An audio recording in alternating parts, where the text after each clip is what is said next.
When revolution comes, how enthusiastically should we charge into our new lives? How easy is it to completely reconfigure your life plan? I'm Angus Stewart, and you're listening to the Translated Chinese Fiction podcast, and I'm wondering, how are your life plans going now that you're in lockdown? Well, maybe you're not in lockdown, maybe you're in China and lockdown's already over, but if you're like me, you are in lockdown and you're relying on podcasts to stay sane. Well, good news, because in this episode 31, there's lots of fantastic content that should be very good for your sanity. I'm going to be talking about the author Tong with Anya Goncharova, formerly of Penguin China, now with the Peony Literary Agency. She's my guest for the episode, and there's a fantastic chat lying in wait for you in this episode that I had with her. We talk about male writers writing about women and women's lives, which is exactly what Tong does in the story we're going to be talking about, Petulia's Rouge, and also just in lots of his works. We'll also be talking about Wade Giles versus Pinion, the ultimate smackdown. Well, not really. It's not so adversarial, but the pros and cons and qualities of each of those systems for all you nerds out there. Also featuring in the conversation will be quarantinis. You will find out what a quarantini is if you did not already know. And you'll also get to hear who myself and my guest would like to be if we could be anyone from any time and anywhere in Chinese history. And I hope you'll meditate on that question too, because it's fun. You should do it. But before any of that, and before my chat with Anya, it's time for the terrific news. Okay, so there's quite a lot of news items today, so I'm going to try and get through them nice and quickly. Our first one is about Xiajia, the sci-fi author who was a previous guest on this show. That episode was about a collection of her translated short stories called A Summer Beyond Your Reach. Well, there's been some movement on the Summer Beyond Your Reach front. Clarkesworld, who are going to be the publishers, or are the publishers of that, have released it in ebook form to their Kickstarter backers as of a couple days ago. They've also stated that it looks like it will be available for purchase for general consumers later this year, probably the fourth quarter of the year. That statement, which is a tweet by the way, a lot of this news comes from Twitter, doesn't extrapolate on whether that general availability will be an ebook or print. My guess would be ebook, but when you make assumptions, you make an ass. No, when you assume, you make an ass out of you and me. So I'm not going to assume, I'm just going to say, doesn't state whether that general release will be print or ebook. Print would be very cool. I'm hoping they do print, but we shall see. Okay, this next piece of news it will be out of date almost certainly by the time you're listening, but it's an interesting thing that was brought to my attention. Comma Press, who recently published the Book of Shanghai, some short stories from writers based in or writing about Shanghai, they discounted an ebook this week, which is a very similar deal, a book in a similar ballpark. It's called Shucheng, Stories from Urban China. So it's short stories from cities, but not specifically Shanghai. The little tweet said, "The stories in this anthology offer snapshots of 10 of China's cities, from ice-cold Harbin in the north to the manufacturing powerhouse of Guangzhou," which by the way is in the south, and it's very hot, unlike Harbin. So that was up for just £1.99. I'm saying pounds by the way because they're a company based in Manchester, a city in England, in the UK, a country which uses pounds, not US dollars. Not yet anyway. The third item of terrific news is literally another thing I found out about on Twitter. So there's a podcast called Barbarians at the Gate, and it features the new episode of it, or a new episode of it, features Laszlo Montgomery of the China History podcast, the first China podcast I ever listened to, by the way, and David Moser, who is an author that is going to pop up in my conversation with Anya in this episode, talking about Chinese history, US-China relations, and Laszlo's semi-secret identity in the trenches of US-China trade. So this one interested me, not necessarily because of the topic. There are enough China business podcasts as it is, But yeah, it's a pretty star lineup there, so you should check that out. Barbarians at the Gate, and it's the episode, well, the whole podcast, obviously check it out, but this episode I'm giving you news about is a recent one, and it's got David Moser and Laszlo Montgomery, and those are some good names together, a crossover episode as it were, so check that out. Okay, the last piece of news is really up my alley, and it's the tradition of having at least one thing from Paper Republic in my Terrific News segments. This is the one. If you're wondering why I wasn't talking about Paper Republic, that's because it was the last segment, or it was going to be the last segment. So, Read Paper Republic put up a little essay, or one in a series of, I think a weekly series of essays on the coronavirus as it has manifested in China. So this is an essay by Ai, who I've covered on the show before, doing his novel A Perfect Crime, and it's translated by a translator who's been on the show and who seems to crop up pretty much every episode. I think there might have been one or two he's missed, but a regular name on this show, Dylan Levi King. So Dylan Levi King translated an essay by Ai about coronavirus. Its English name is A Message Held to the Flame. You can read that on Paper Republic, and the link will be in the show notes. Just like every news item from the Terrific News will have some sort of link in the show notes. So check that out. I actually haven't read it yet, to my shame, but I'm really, really looking forward to doing that because Ai's bleak worldview and Dylan Levi King's sardonic worldview, as I understand it, I think are a good combo. I'm sure this will be a fun read. Maybe fun's the wrong adjective. I'm sure it will be a read. Now that's the end of the Terrific News, so without further delay, let's hear the chat I had with Anya. And a very good chat it was too. Here we go. Okay, so I'm on the show with Anya Goncharova. Hello. Anya, how's it going today? It's going all right. We're on week 16 of the quarantine, I think. 16, 17, something around that. That's going over okay. In China, right? Yeah. I'm in Shanghai. Shanghai.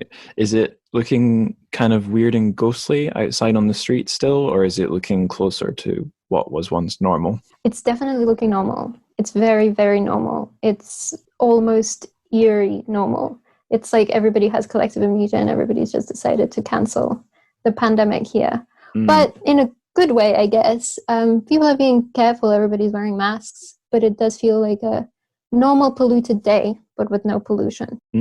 That's weird that things can flip back so quickly. Yeah, you would have thought. But yeah, so I'm staying inside just because I work inside. So I don't really have much reason to go out. But otherwise, yeah. How are you? I'm good. I'm envious of what I understand is quite nice sunny weather in Shanghai. Here in Scotland, we've got normal weather for this time of year, which is basically just grey.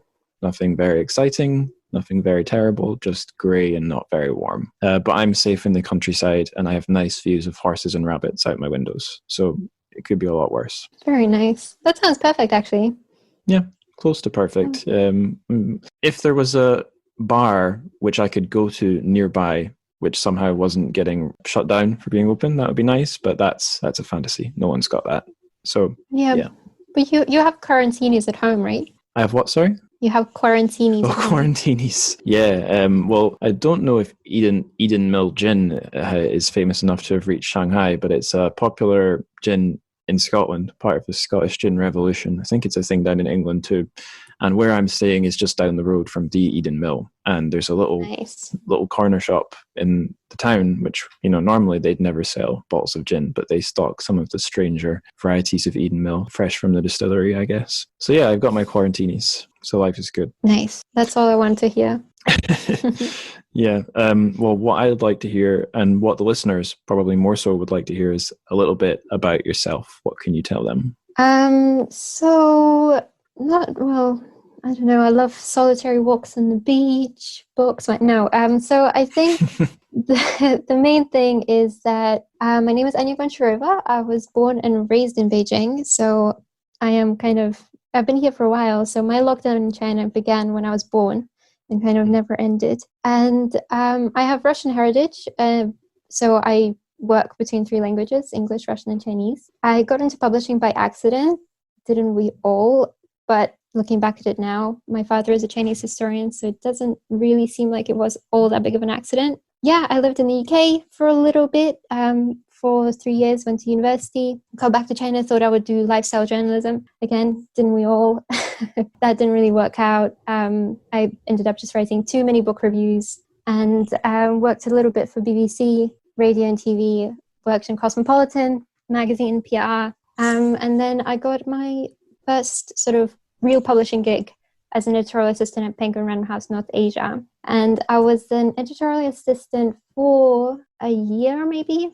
And then after a year, I learned everything I could about everything. And then the editor left. So I took over the department. And I was heading the English language department of Penguin Random House North Asia, more commonly known as Penguin China, for about 3 years or so. That is my cat trying to get out again. So he can't decide. And I have a cat. I have a very beautiful epileptic cat, I think. Is the cat also involved in publishing, or is it just yourself? The cat doesn't know how to read, but I'm working on it. Okay, that's good. He may be the first cat that learns how to read. I'm actually, my reading right now is a bit of in a feline kind of zone. I'm reading an ebook of I Am a Cat. I don't know the Japanese author's name, but a Japanese book from the perspective of a cat. And that's with the intention of pairing it with Cat Country, Bao Lao Shi. Oh, nice. Which I guess in English, that's a penguin book. I don't think it's a Penguin China book. It is. It is? All right. Cool. Yeah. One of ours. We did it with the UK. But actually, one thing I didn't say is what I do now. So right now, I'm a literary agent. So I moved on from Penguin Random House North Asia. So it was literally the pandemic started. I left everything in the office and then I just could never go back again to get my stuff. So it's still there. But I'm an agent now. And I work with Peony Literary Agency. And as well, Peony works with Tender Leaves, which is a translation company. And I work as sort of an editor and agent for them too. So, in between the two spaces. Right. And I know I should be asking more about Peony or Tender Leaves, but I didn't actually know, probably just because of my own ignorance, about Penguin North Asia before you mentioned it. I only knew Penguin China. So does Penguin North Asia, does that include literary things to do with Mongolia and Korea and Russia at all? Or what does Penguin North Asia kind of encompass? So it is more inclusive. So there is also an office in Korea, and I think there are about 2 people in that office. Right. So they are there. So therefore, it is North Asia, but it is mostly Penguin China. So we have, I think, it's more colloquial in terms of Penguin China, but the official name is Penguin Random House North Asia. So it's so as an editor, when I was working there, I wasn't just limited to China, but obviously with my background and with everything going on, and as well as being based in China, it was the most interesting thing for us to do. And we really wanted to build it up as a list that was, your go-to list for Chinese literature and books about China. Cool. And to bring things a wee bit back to Peony and Tender Leaves, I'd like to ask a question about, well, those two, and also Penguin China, a nice broad question. How do they fit into the world of C2E, so Chinese to English translation, and also maybe, I don't know, E2C, English to Chinese translation, or indeed translation to and from other languages? So just in general, I guess they are about promoting literature from and about China. And I think that there was like this really cheesy but kind of cool French catchphrase on the social media for Penguin. There went something along the lines of exploring the Great Wall of China books or something like that. But that kind of really does sum it up. So it is just about the main point that Penguin China really wanted to get across is that there are so many great books about China, as well as there's so many books that need to be translated from Chinese. And it was making that translation seamless and bringing it to the readers in a very accessible and fun way, as well as bringing some of the books that may be a little bit more challenging to a reader of a different culture, but making them sort of interesting enough that you'd want to pick them up. And part of that was also, working with big organizations like Paper Republic, and kind of we all, as you know, the circle is so small that you get to work with everybody really closely. And Penguin China was very much part of that small circle. It was a big company that is part of, but Penguin China itself is just a few really awesome people that I really, really miss that are doing all the hard work. So it is just kind of putting the publisher behind the great ideas that everybody had. Right. And can you tell us what is awesome about the Peony Literary Agency? So many things, so many. So Peony is, first of all, it does kind of a similar thing. So it's promoting literature from and about China, but it also does cover the whole region, covers the whole of Asia. So it is broader, but also it's this completely female-led team. So it's Tender Leaves. So Tender Leaves is the same, and it is just women coming together and working on really cool books. And that's really awesome. And what else? It was started by Marisha, who I think it was started in 2009. And she kind of did it all herself. So it's very much kind of like a passion project that turned into so much more. So I'm very, very excited to be part of it. So things you were saying about publishing books that are accessible, commercial, appealing, and also kind of a literary zone that's very women-focused are kind of appropriate for our book for this episode, because we're doing Petulia's Rouge by Tong. And that's definitely a very female-focused book. And the edition, the English translation edition that I read is one of the Penguin specials from Penguin China. So it's kind of like I suppose you could call it a novella or novelette or something. It's in the same series of a couple other books I've covered on the show, Radish and Flock of Brown Birds. So it's this slim wee book, and it's about, to put it simply, the lives of some very special women in a particular period in China. And it's by Tong, who often writes about the women of China. So the first questions I've got for you are about Tong himself. So first one I want to ask you is, what was your first encounter with his writing? Well, so this one was actually really hard to remember, but I think I read Rice first. And I, by no means, have read all of Tong's books. I have seen the film adaptations, but I haven't read everything. Nor have I read a lot of his stuff in Chinese. So I have read a lot of translation, but I haven't read everything in its original Chinese. I have read Hóngfěn, which is Petulia's Rouge in Chinese as well. But I remember thinking, so reading Rice, which is kind of known for the weirdness of it all, I just remember thinking, wow, how does a character like that come back from this? And he never did. So just a little bit about it. I think it's set in like the 1930s. And I think it's a Goldblatt translation. So it's kind of, translation royalty. And it's all about power, sex, money. And it's all part of the same, search for the greater whatever, power, I guess, in general. Yeah. But Petulia's Rouge compared to that, it's a lot more mellow, fluid, and you don't need a strong stomach to read Petulia's Rouge, which I think is also a really nice thing. Yeah, it's not a massively heavy book. Like, it's not going to leave you distraught by the end. You'd hope not. No. What you said about having seen a lot of the film versions of his stuff, that was a thing I had known without having read any Tong and without having seen any of the film adaptations, is maybe a bit like Yu Hua and To Live. He seems to be an author one hears about through or because of the film adaptations. At least that's how the impression I got. So I suppose I should supplement this question about when you first encountered his writing with what was the first Tong filmic adaptation that you saw, if you can remember. Oh, it was probably his biggest one.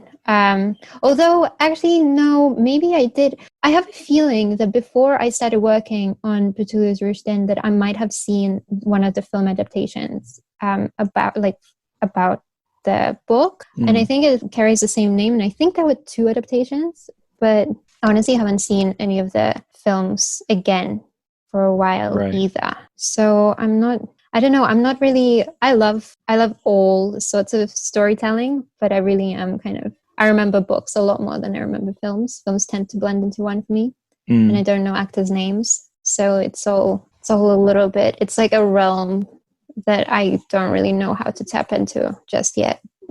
Yeah, my thought's been on memory a lot lately, maybe partly because the last 2 episodes have dealt with it. Song of Man's Gongsun's Dreams, which is about remembering possibly your ancestors' past, and Gofei's Flock of Brown Birds, which is kind of about a blockage or a failure in a guy's memory. But I had a moment where I saw an excerpt from Bazaar of Bad Dreams by Stephen King, and I did not recognize the excerpt at all, but I knew when I saw it that I'd read the book, but I had absolutely no memory of where I was when I was reading the book. And I had to think hard for like a good minute before I could even recall reading this damn book where I was. I knew it was when I was living in Shanghai, and that prompted me a few nights ago to stay up until about 3 a.m. I think, just trying to write a list of all the books I read whilst I was in Shanghai so that's Oh my God. 2.5 years, because it was bothering me that much that I only remembered a few of them. And it's got me what you said has me kind of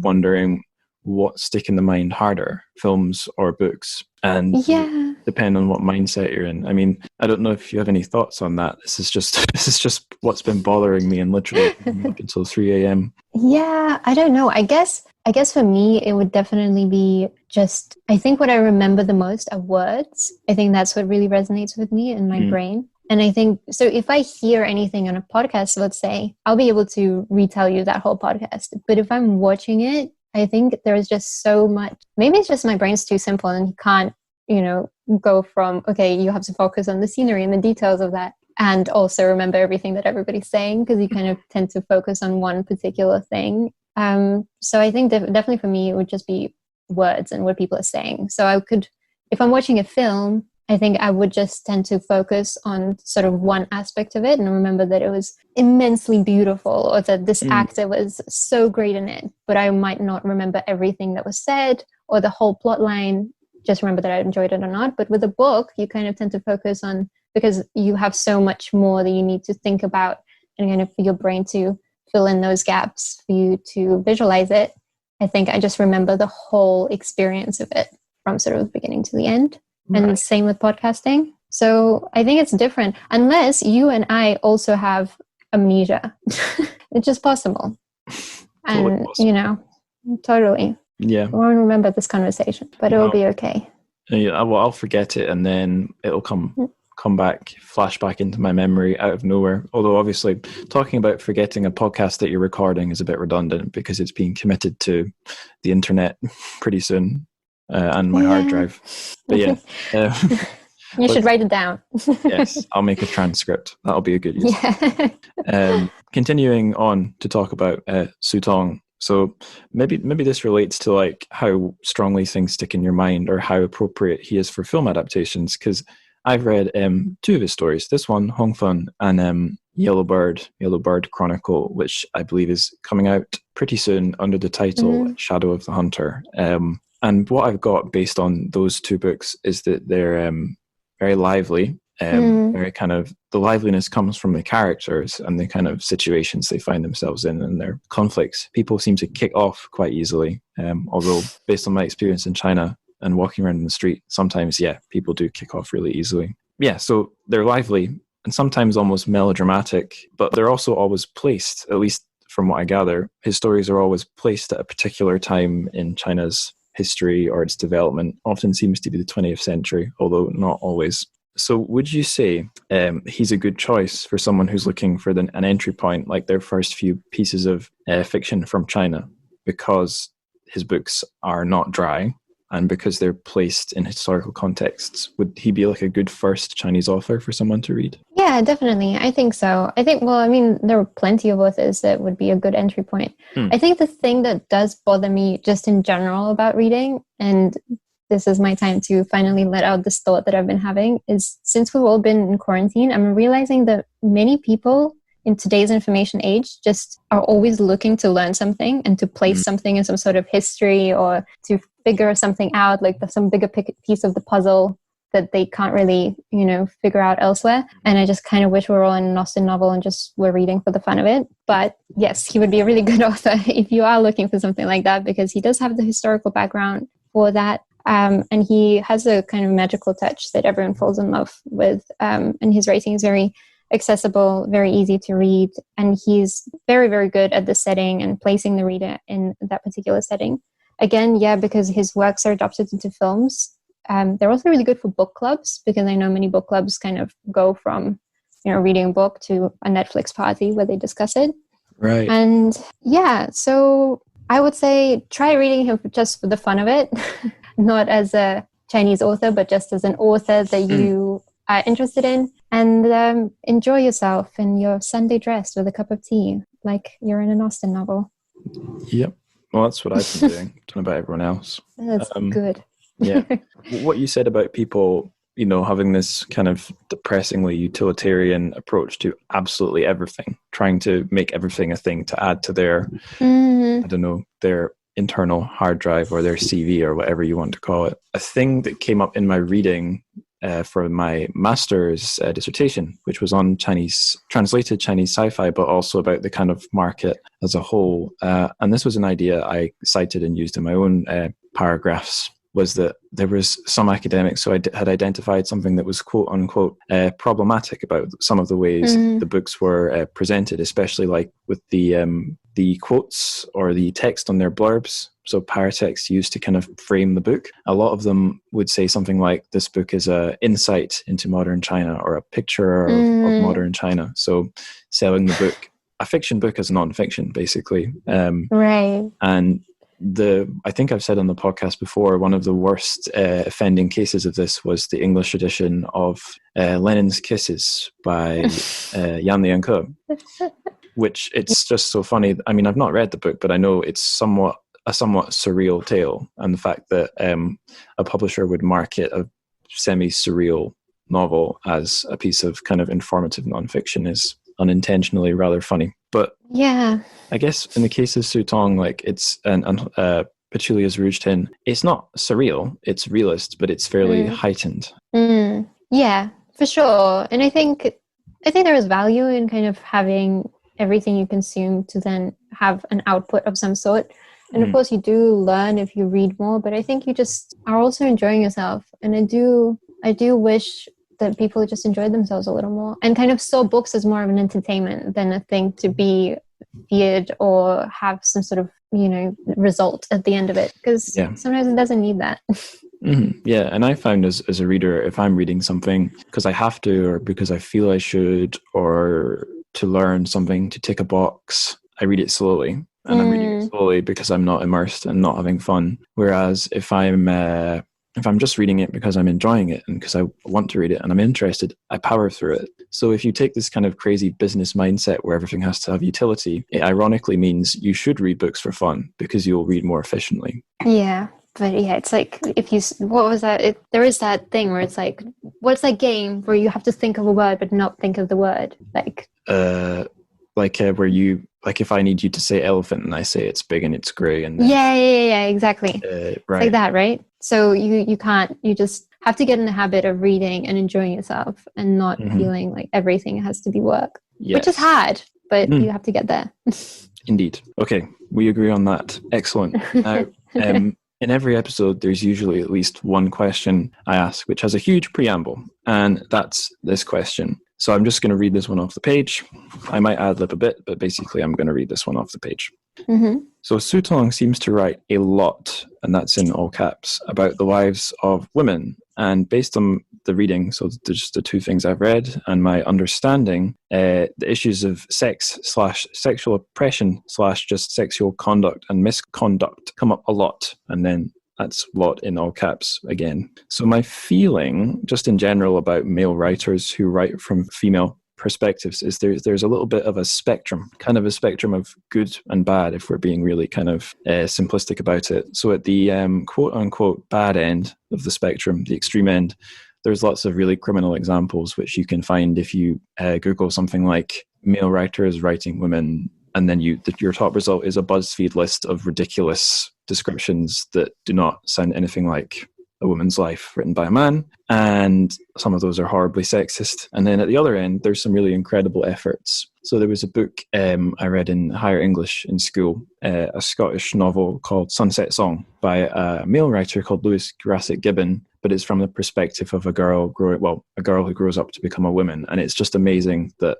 it wasn't written by a woman, especially some of the more, I don't know, the things particular to that girl's experience that Lewis Grassic Gibbon wouldn't have experienced directly, but he handles it in a totally sincere, genuine, authentic, and thoughtful? Caring seems not quite the word I'm looking for, but he just seems to be coming from a good place, so to speak. And then the kind of weirdest place on this spectrum is the middle. There's I guess he's not just a writer, he's a director, but there's David Lynch, who seems to be very focused on women and does have some of that kind of sincerity. But there are some like focuses in his films that you could call problematic or maybe even sexist or even fetishistic. And then there's other even stranger cases, like another director and writer, Joss Whedon, who, like, from one angle and one time, the past, was for some people a feminist hero writing characters like Buffy. But from another angle and today's time and things we've learned, he kind of seems like he's a creepy, dishonest, shitty guy who's both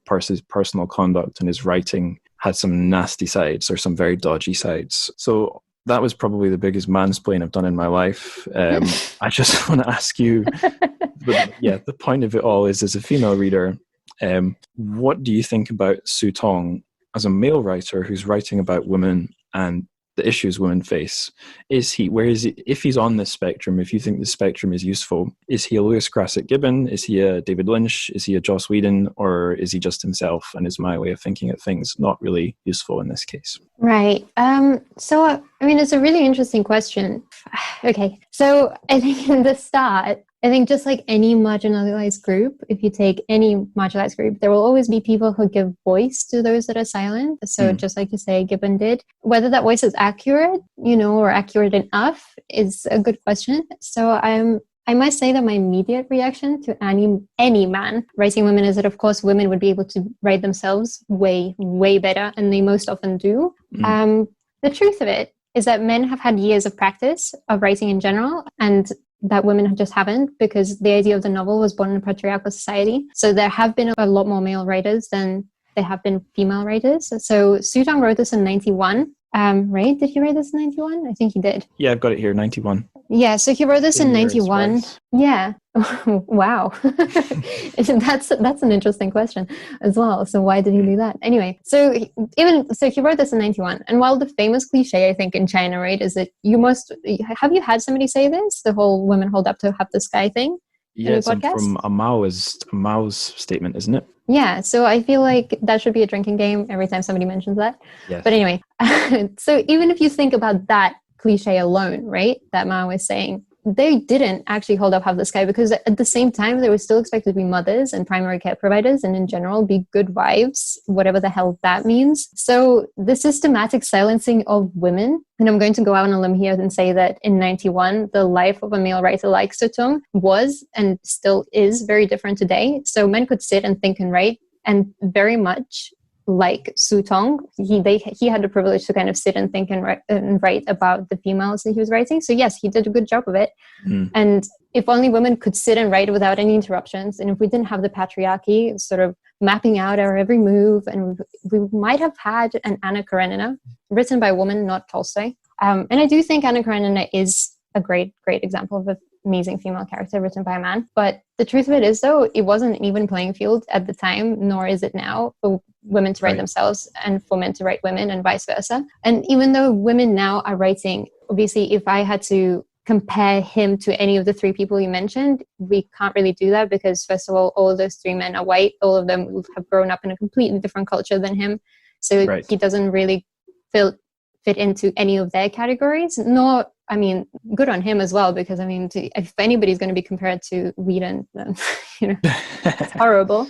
Yes. I think just when Su Tong has praised himself for writing these female characters, it is also because he had that privilege. It is really, really a privilege. So to think about and develop himself as an author in this way, and that's why he was praised, and that's why he's still praised today. It's part of a cycle, I think, that female writers are still working on breaking, and they are breaking it very successfully. And the whole idea of which of the three evils is he, and if he's part of the same system, I think he's probably just himself. But I think most of that question really resides on the fact that all of these men, what they had in common is the privilege to kind of experiment and to write about things and to think about them, and Su Tong did do his research. I mean, he went and talked to his neighbor who was a prostitute to write the book.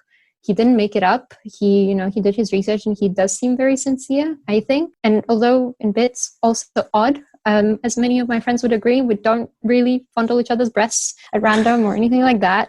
So yeah, he's definitely himself. And if I had to say would I read Sutong describing a woman and, speaking from a female point of view, or would I read any female writer like Zhang Ailing or Wang Anyi talking about a female, and writing about a female character? I would definitely pick the latter because they would do it better. But yeah, he had years of practice and just the systematic practice of patriarchy, defining what is good writing, what is a novel, how do we define what is a good female in a character, what is a good plot line, etc., etc. So I think in general, still female writers are just not on the same level, in the same playing field, and it kind of sucks. So yeah, he's definitely himself. But would a book like this be written with more nuance by a woman? Yes.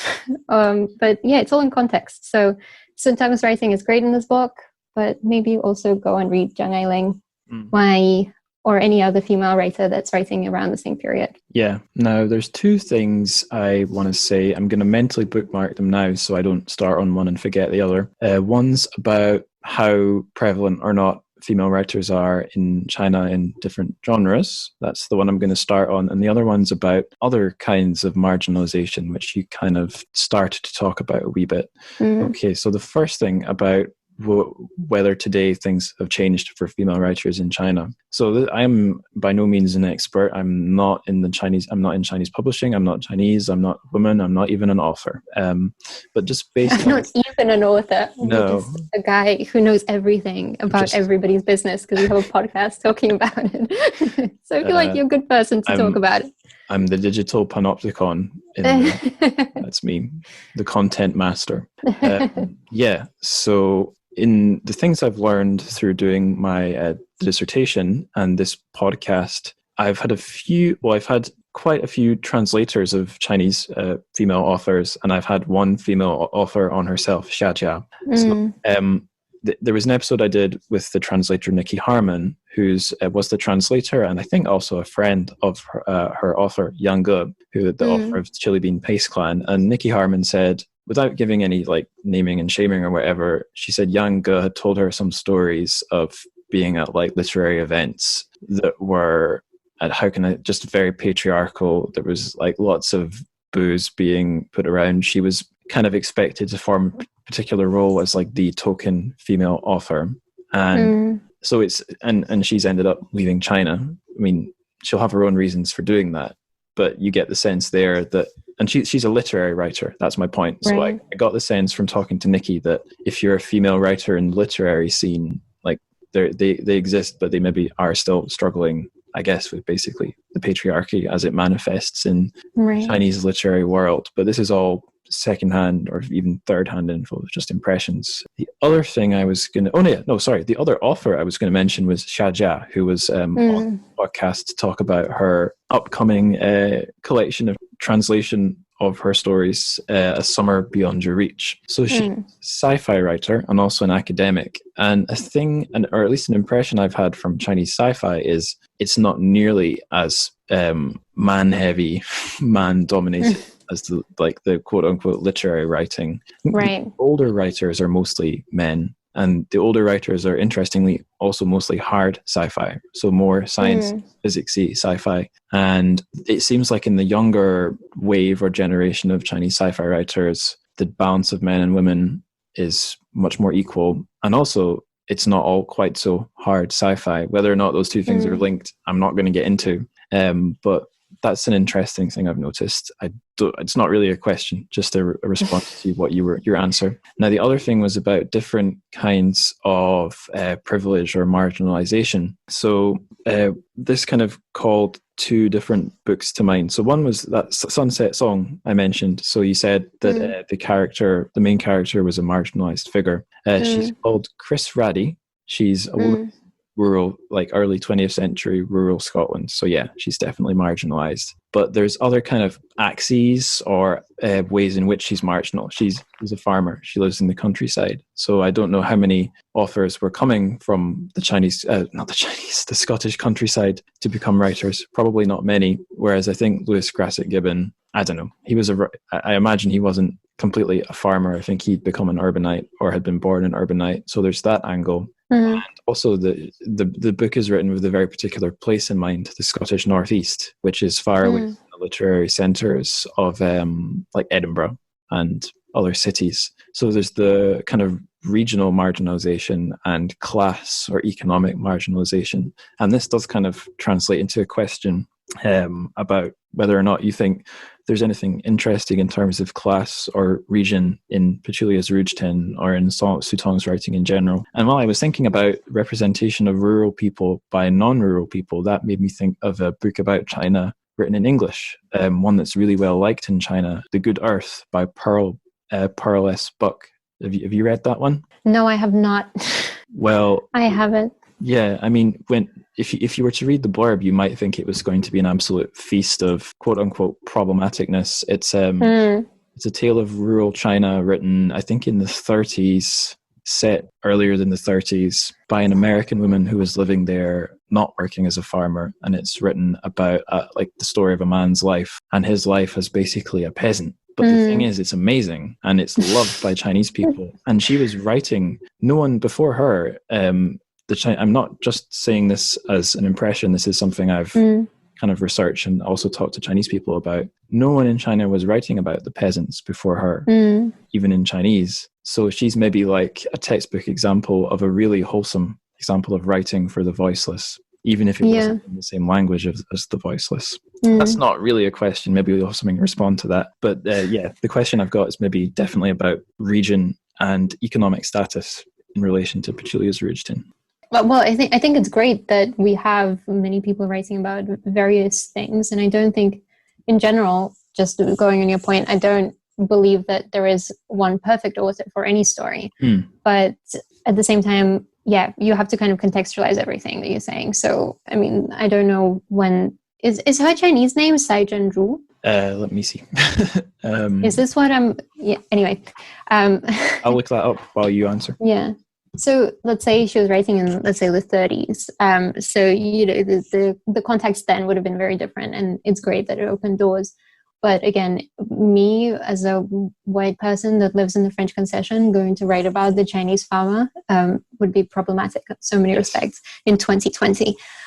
So I would steer clear away from that, not just myself, but like as a general, you know, PSA, let's not do that. But yeah, so in terms of class divide in Petulia's Rouge in particular, I think class definitely plays. You know, it is part of the book. It's one of the themes in it. I think in general, it's kind of interesting for me to talk about class in general in relation to Chinese literature and Chinese context. And talking to you, let's say, you know, you live in the UK, and if I'm being completely honest, I have never experienced so much class struggle as I have when I lived in the UK. People talk about class all the time, and they talk about it constantly, and it's a big divider. And, you know, and I don't think anybody really talks about class until somebody said there is going to be no class. We're all middle class now, you know, and it's a very, I don't know if maybe I'm wrong, but this is just the impression that I got, that kind of people try to box you in as a, you know, one class or whatever, and try to separate. And people are very proud of their, you know, class hierarchy. And in China, that particular class divide, of course, is also present, and is present everywhere. But in Petulia's Rouge, really, because it is also about the transformation of China and trying to, you know, eliminate class systems, because we're moving into communism, we're moving into the new China. It is quite an interesting book to see how the people who came out from nothing and were very happy with their own freedom, and how they had to give up that freedom to become part of a system that no longer recognized any sort of class that actually fed their income. So yeah, I think it's an interesting question. At the same time, I can't really speak too much about the way that Chinese authors feel about the different class divides within the Chinese society, and how that affects their own lives, because I'm not the Chinese author. I do really sympathize with Younger, who experienced that, because I have also seen instances where that has happened, and it's not fair, and it's extremely upsetting. And it does also happen in Western societies all the time, where you are placed in a box, in a token box, or anything like that. And and I do think that what you say about sci-fi is very interesting as well, and that's great. And I think more female writers in general, more voices that can represent different points of view, the better we are off. At the same time, in China also, we have a big population that is just completely silent. Not women, but people who are not Han Chinese. And that's, a whole other thing. So there is so much to talk about here. So I feel like you should probably get somebody who actually knows a lot more than me, who doesn't just read books for a living to discuss it. But yeah, it's a hugely interesting topic. I'd love to get people on the show who are from outside the world of publishing and translation, but it seems I have to do a lot to convince anyone that they would have anything relevant to talk about. But of course they do, because books are about reality. Everyone lives in reality, Yeah, and entertainment and fun. Yeah, books are fun as well.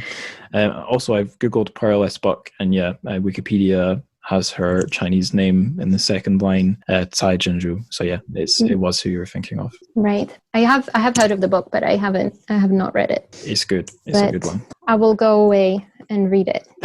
Cool. Influenced. Yeah, I was really surprised. When I showed that book, I was working like a English training school, and every week the foreign teachers took turns to do like an English corner, and my stick was I did literature because none of the other teachers did that. And I busted out just the books I happened to have, which included an English copy of The Good Earth. And I was like, this lady, Pearl S. Buck, and then my students who are adults, some of their eyes lit up. They're like, we know that book.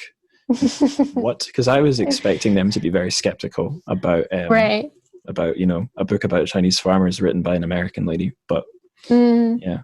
That's anyway, awesome. Yeah, it was a nice little moment. Books can do that in a way.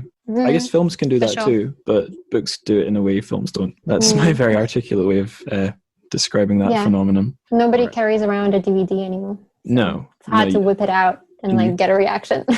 And you won't look cool in a cafe flipping through your DVD box. No, that would be really weird.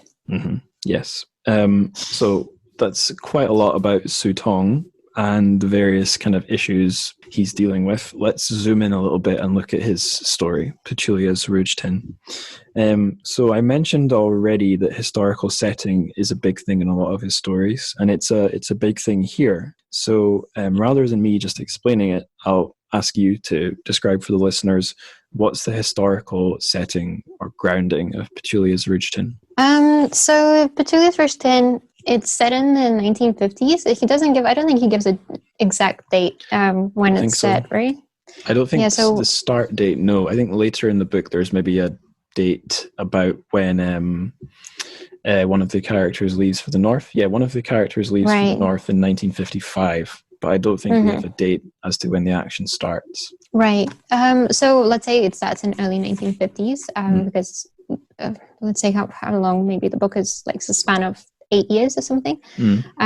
Anyway, so historical setting is that we're in the 1950s China. Civil War just ended, I believe. There is a lot of social turmoil. There's a social revolution. There is land reform. And in general, I think the whole period is described by sort of reform. And I think the big things that are related to the book is that there are two types of camps that people are sent to kind of re-educate their mind and leave behind the thoughts of the old society, which are, corruption and frivolous things and all of that. And those are, so the Laogai camps, which are the labor camps where reform offenders would be turned into law-abiding citizens through labor. And then there are also the Laojia camps, which are the re-education camps. And that's kind of where a lot of people went to, for lack of a better word. No, I'm not going to say it. I still live here. So they just went to also become law-abiding citizens, but through, softer means. There's also the Korean War, and I think we see sort of in the big context of things, China got like nuclear power in the 60s. So, the world is really seeing China reform and change and develop in ways way beyond anybody's imagination at this point. And of course, Mao Zedong is also here, and he's on the background, and he's making this all happen. Right. Great answer. And specifically, who are our main characters, and how is the social revolution how's the social revolution aiming to shape them into new people? So they are two prostitutes. We have Petulia, who it's her Rouge, and we have Autumn Grace, and they are prostitutes, and they live. I would assume they live in in the south of China for sure. I don't think it says that it's in Shanghai, but it must be around Shanghai somewhere. And yeah, so they're two prostitutes, and they're taken away from their home at a place. It's I think the street is like Emerald Cloud Lane or something like that. That sounds right. And yeah, they're taken from the Red Light Pavilion. It's very sensual, and they are taken to a camp to be re-educated and to be brought into a new China where they will be law-abiding citizens and good wives, and just in general be good and productive, effective contributions to the overall society, and can do their part in holding up half of that sky. Oh yeah. Oh, a little window's popped up on my screen, but I don't think it's anything I need to worry about. Right. No. Okay, that's derailed me slightly. Yeah. So we've talked a bit about the context at the beginning of the story. Something quite relevant to that happens at the end. There's a little boy whose name is, it's written in Wade Giles, so HSIN space HUA. We'd probably spell the HS with an X today using pinyin, but this kid's called Xinhua. So what does Xinhua mean? Why is that relevant here? And why is that his name? Yeah, so here it means New China, and the boy, I don't know, how much I always struggle with this. Like, do we want to, it's a tiny book, so people can actually read this. Do you want us to just go for it? You can just go for it. Yeah. Okay. All right. Well, it's the boy is born and in the New China, and he's born sort of, within the New China realm. And so he's named New China. In English, his nickname was translated as Griever. So it's all kinds of, imagery that Autumn Grace and Petulia both associating with the New China, as it took away many things from them. So I think, yeah, that's pretty much it. He is the embodiment, quite literally, of what's going on, and he will live on with their ideals that are hidden from him, because he finds Petulia's Rouge at the end of the book, and he's kind of wondering, what is this, Mama? And she says, it's nothing, don't worry about it. And she leaves, I think it's Autumn Grace, she leaves her life behind, and the New China doesn't know what happened to all these people that went to education camps. All of that history is forgotten, and that's where we stand with Petulia's Rouge. Right. So the listeners might be noticing that we've got characters with names like Autumn Grace, Petulia, Griever, and also names like Xinhua.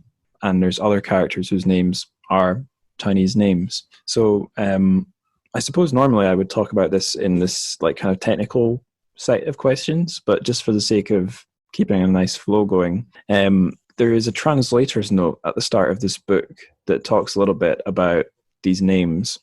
Did you, when you reread the book for this episode, did you also reread the translator's note at all? Yes. So the translator's note, it was actually something that I really pushed for with the translators, because there was a lot of these things that I thought would come up as questions that might be nice for the explanation.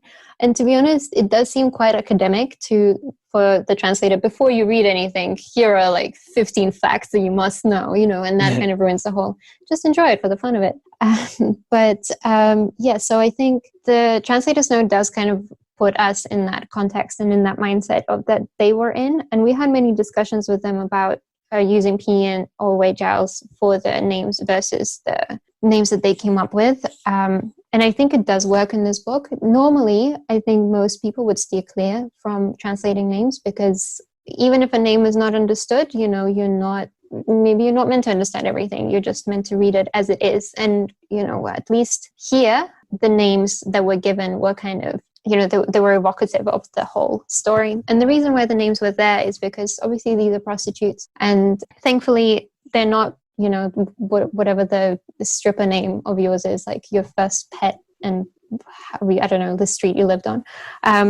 So they're just a bit more descriptive to give the reader a sense of the whole place, and to kind of bring them back to the fact that even though they were re-educated and they went through this turmoil and they had this whole story, they did start off being prostitutes, and they they were quite happy with their lives. It's not like you read the book and you think, oh no, these women had horrible lives. They didn't. They very much enjoyed themselves. Of course, again, they were raised in this patriarchal world where they thought they could do no better. But yeah, that's kind of where the translation of the names came from. And there are many other things that the translator's note kind of explains for the reader. And I would almost recommend to read the book first and then go back to the translator's note, and then you're just kind of like, oh, this is, you know, the final piece of the puzzle that I was missing to understand it. But it is just customary to have it at the start. Right, yeah. And also, I must say, the translators themselves, Janeway Japan and Martin Mers, are so experienced that them working together, it was really, really easy to work with them and kind of work on a book with them, because they knew exactly what they wanted to put out there, and they knew what the final version they knew that the final version had to look very, very similar to Sutong's writing, but it also had to be very accessible for the English reader. Right. And they put those two things together in such a way that the names, I think, Petulia and Autumn Grace, which we would normally steer clear from, we wouldn't normally translate names, work really well in terms of the whole text. So again, kudos to the translators. They did an incredible job, and the book reads really, really well because of them.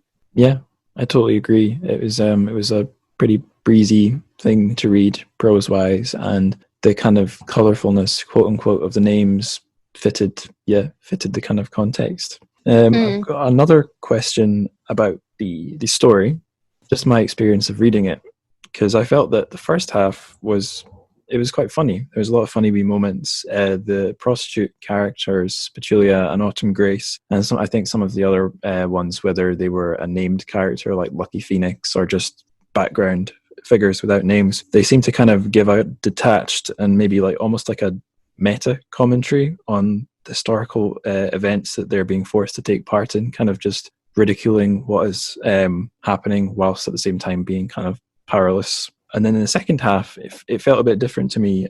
In some ways, it felt like it shifted from a comedy into a tragedy, or at least a drama. So I don't know how great the term tragicomedy is, but like if I was trying to really concisely describe the story, it might be one I would pull out the hat. Do you think it's a good kind of descriptor or category, or would you place this story somewhere else in the kind of world of genres and adjectives? No, I think you could go with tragicomedy. Let's go with that. And I think, in general, it's just a very tightly plotted narrative that reflects the different paths of the people at the time. So I think the reason why it's probably so bizarre at first, really, is because people themselves had no idea what was coming and what was expected of them in this new China. And then when reality hits, wow, does it really hit? It becomes abundantly clear what the new life and the new order is really going to be like. And that's when we have a name pop up like Griever and, New China at the very end in Xinhua. So when you're a reader, I think there is so much interpretation of this stuff that really happens on a very subconscious level, like it did for you. You're thinking, what does this mean? Like, why did the tone change and so on? And I think the dark humor almost that Tong has throughout the book is perhaps more understood in the context of somebody who has actually lived through this or has known somebody who has lived through it. Because, coming from, again, I must say that coming from Russia, our countries have, in some respects, very similar paths. In some respects, very different. They should never be compared, all the time like they are. But it does seem to be, sometimes it's so tragic that it's almost funny. It's like somebody goes to a nunnery within the Chinese context, like what? Or there is, aquamarine panties flapping in the wind as they drive away, or whatever it is. It's almost so crazy and absurd that it feels very lighthearted, and some of the characters' actions don't really make much sense, I guess, until you really think back to the people really didn't know what was going to happen. People really didn't understand what was the future that was waiting for them at the end of it all. I'm a really big fan of gallows humor, and some of the best kind of short form gallows humor jokes I've heard are anecdotal ones that are attributed to like Russia in its maybe darkest moments of like under Stalin or whatever. Although the only one I can think of that comes to mind is, what is it? They pretend to pay us and we pretend to work, but that kind of genre of an absurd tone that's kind of a way of dealing with a pretty crazy situation. Yeah. Favorite joke is, oh shit, Jesus. You know, and you're just kind of like, yeah, whatever. Yeah. You know, as people who grow up in these weird places where you just don't understand, nor do you ever feel like you have control over anything, it is just what you fall back on is just laughing about everything and being very positive and lighthearted even when times are really, really tough. And I think that's what really comes across in this book as well, is that, and I think because of the names, actually, I think that kind of adds to the lightheartedness that really is part of Hóngfěn in Chinese. And if we just kept the names the same, perhaps it wouldn't have felt the same. I'm sure people would disagree with me, and I really welcome that. But in personal opinion, I think it works well.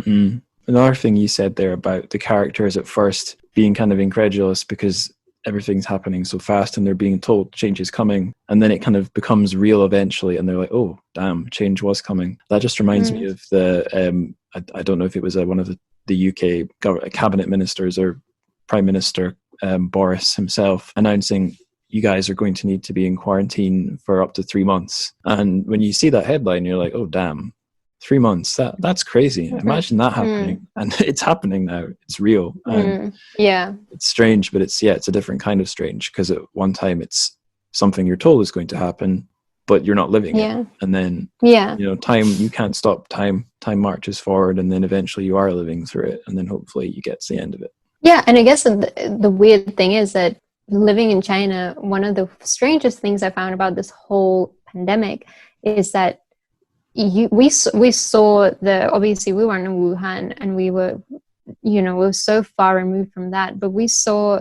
the news headlines coming from there, and it was very much like, okay, this is going to be everywhere, and you know, people here really locked down and so on and so forth. And then we would be calling our friends in the UK and we'd be like, oh, it's never going to reach us, like, don't worry, we'll just go to the pub, it'll be fine, what whiskey will solve everything.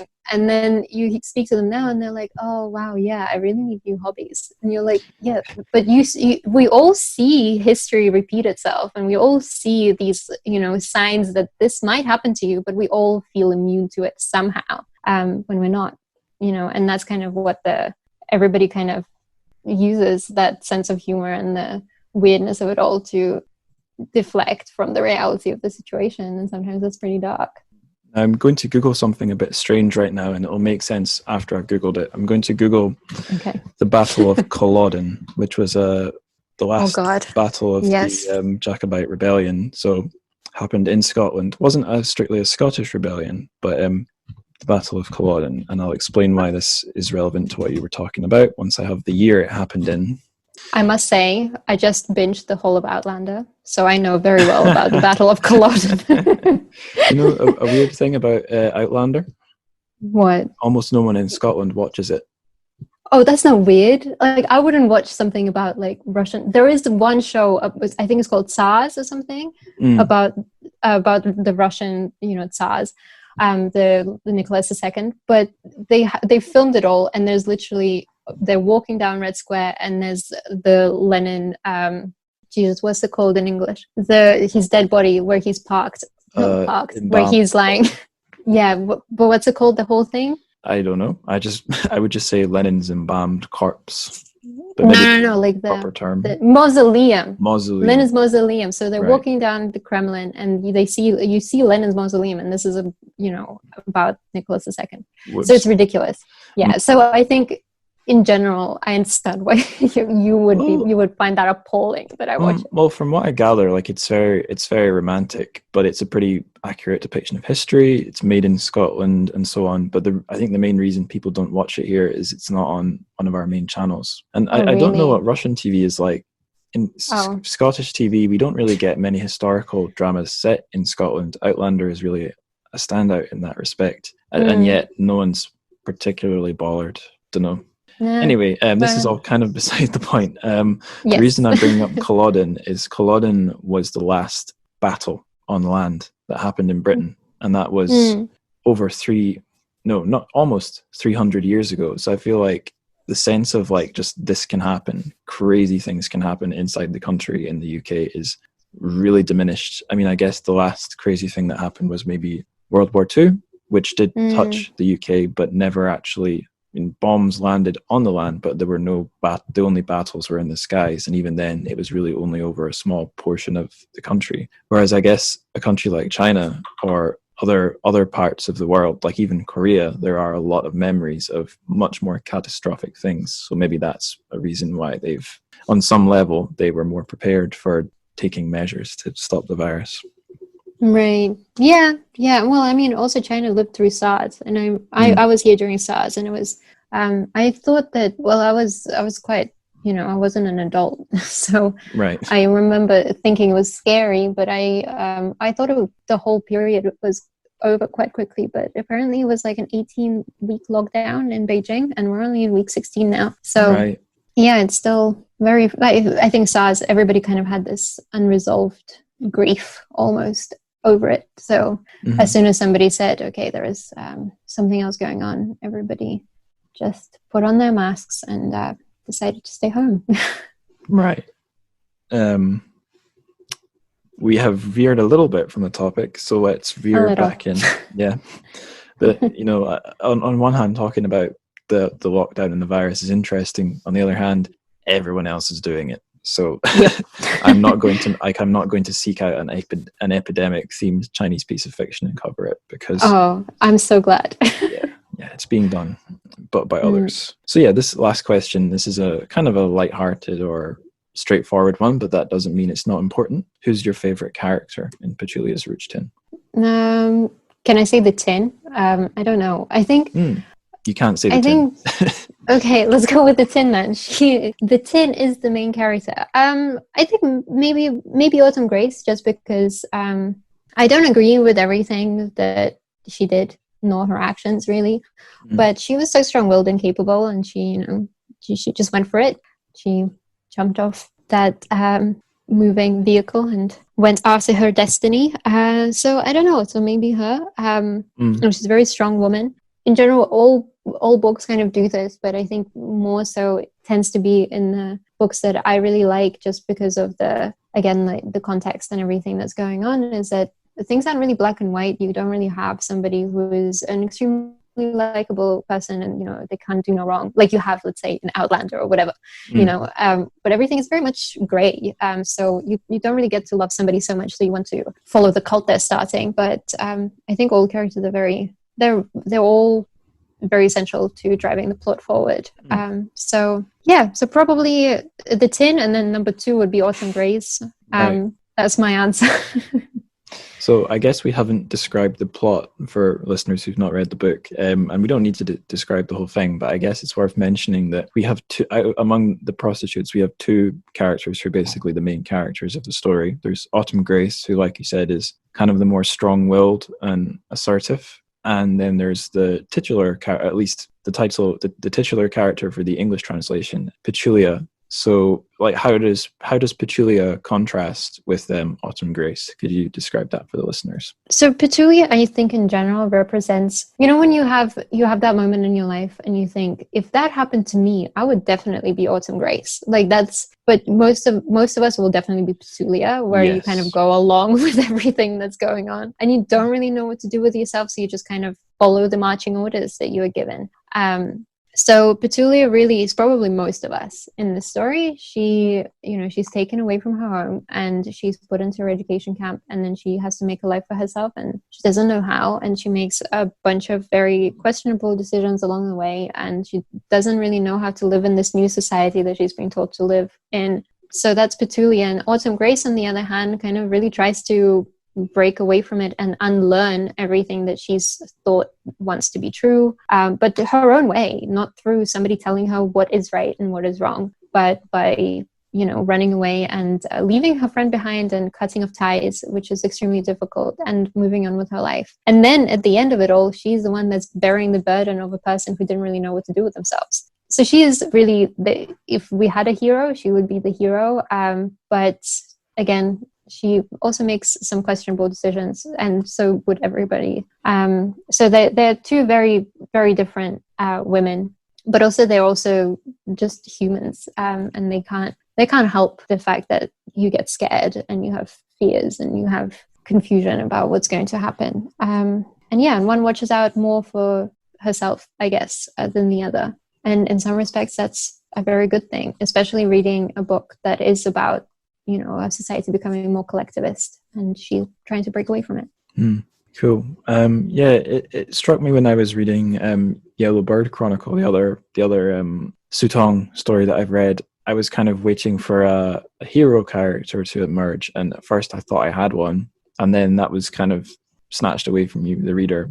You realize all these characters are pretty flawed or broken in one way or the other, and I feel like it's kind of the same here in Petulia's Rouge Tin. Petulia is kind of the hero, but she's not that great at being assertive, at least initially. And you have Autumn Grace, who's good at being assertive but isn't exactly a moral paragon. And then the other characters we meet, there's no one you could really look to as like a ideal, well, either an ideal character objectively, or even like an ideal kind of Lei Feng like hero of the new China. There's no one like that in the story. Yeah, for sure. And I think that's kind of the beauty of it. It's just a tale of people, and everything is kind of muddled in the middle, just like people are. Yes, indeed. So let's move from muddled people to pure technical questions.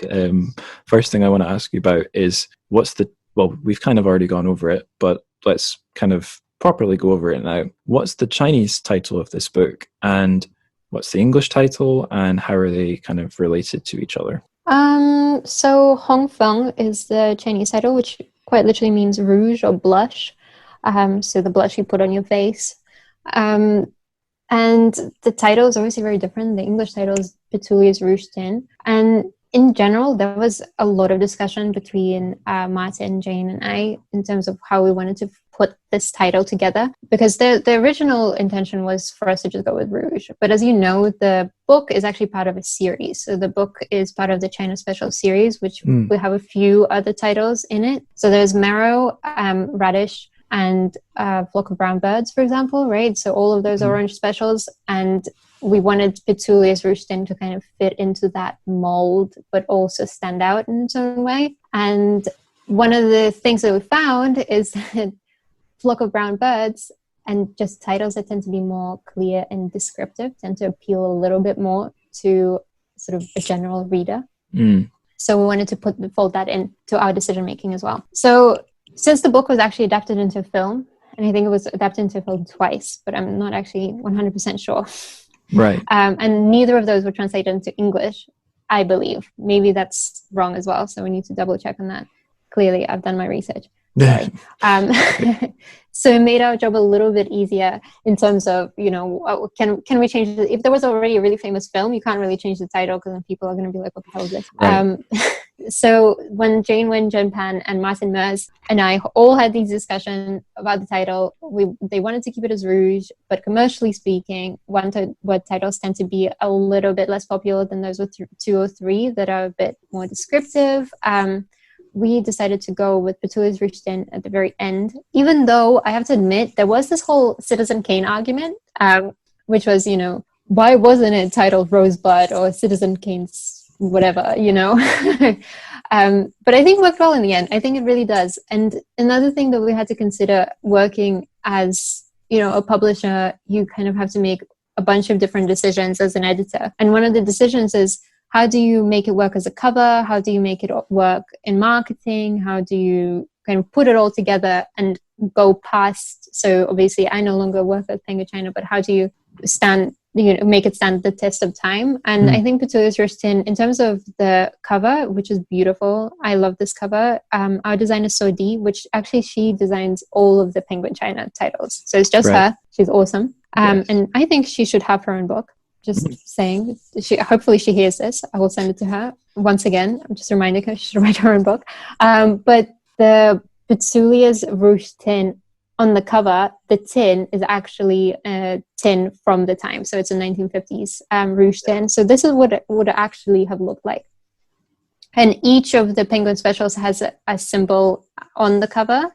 And I think if we just had Rouge and then we played around with it, we looked at the Rouge and the tin kind of sitting there, but it just didn't quite fill the space right, nor did it work very well overall. And then we also have the quote on the side that reads, "Overnight, the remnants of her old world filled with the scent of rouge powder lay out of reach beyond the walls," which I think is a very beautiful description of a little snippet that what you're about to read is really about change and transformation, and it is also a story about women.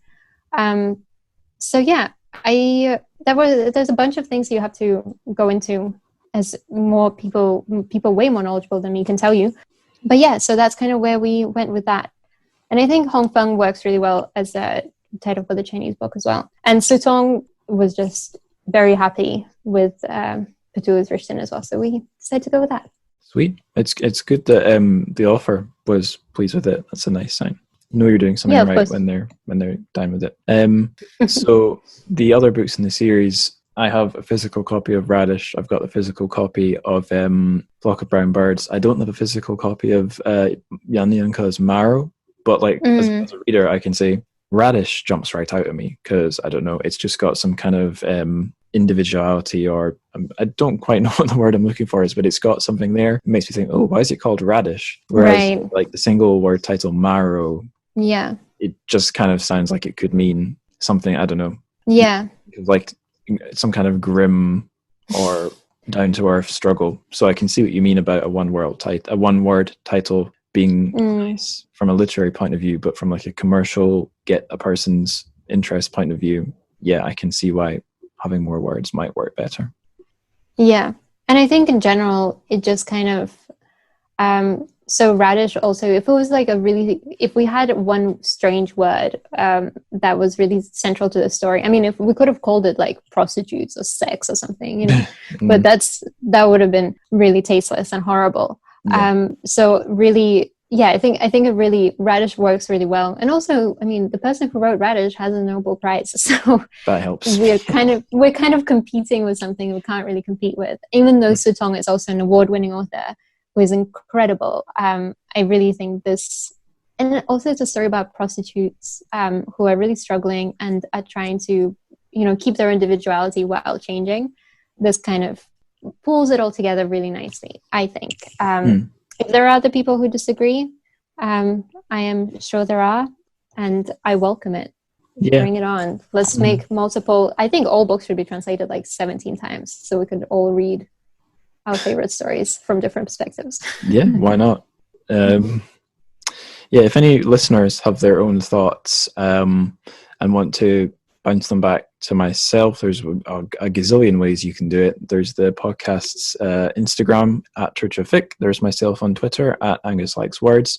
There's a Discord which has got it's got a main channel, group chat, lots of other ones. I make a new little group chat for every single episode. I guess you can probably also find Anya, is there anywhere on the interwebs? I mean, we'll plug this at the end, but is there anywhere where you would be able to talk to listeners who wanted to discuss these things?